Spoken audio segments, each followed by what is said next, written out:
अस्सलामु अलैकुम दोस्तों। आज के वीडियो में हम बात करने जा रहे हैं एक ऐसे मसले के बारे में जो आजकल बहुत आम हो गया है, लेकिन लोग इसे समझ नहीं पाते।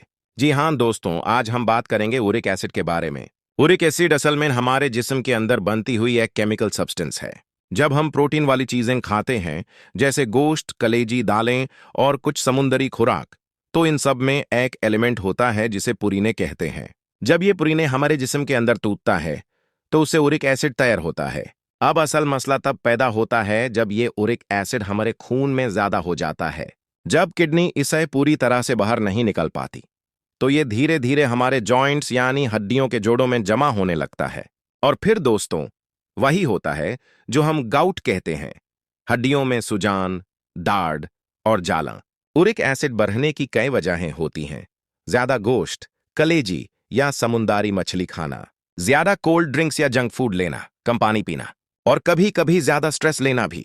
अगर आपको अक्सर पैरों या हाथों के जोड़ों में जालन, सुजान या रात के वक्त तेज दर्द महसूस होता है, तो समझ लीजिए कि ये यूरिक एसिड बढ़ने की निशानी हो सकती है। लेकिन दोस्तों, टेंशन लेने की जरूरत नहीं। अल्लाह ने हर बीमारी के साथ उसका इलाज भी रखा है। अगर आप चाहते हैं कि यूरिक एसिड नॉर्मल रहे, तो सबसे पहले पानी का इस्तेमाल ज्यादा करें। रोजाना 10-12 ग्लास पानी जरूर पिएं।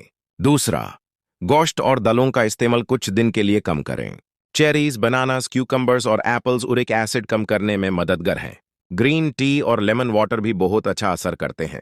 अगर आपका यूरिक एसिड लेवल बहुत हाई हो गया है, तो डॉक्टर से चेकअप जरूर करवाएं, क्योंकि कभी कभी मेडिसिन लेना भी जरूरी होता है। अपने खाने का टाइम और नींद दोनों ठीक रखें और अल्लाह पर भरोसा रखें, सेहत जरूर बेहतर होगी। दोस्तों, ये याद रखें कि सेहत सबसे बड़ी दौलत है।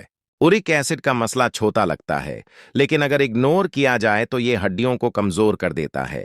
इसलिए अपनी खुराक, पानी और रूटीन पर ध्यान दीजिए। अगर आपको ये वीडियो पसंद आई हो तो लाइक, शेयर और सब्सक्राइब जरूर करें, ताकि हम और भी ऐसे इंफॉर्मेटिव और इल्मी वीडियोस आप तक पहुंचा सकें। जज़ाकल्लाह खैर।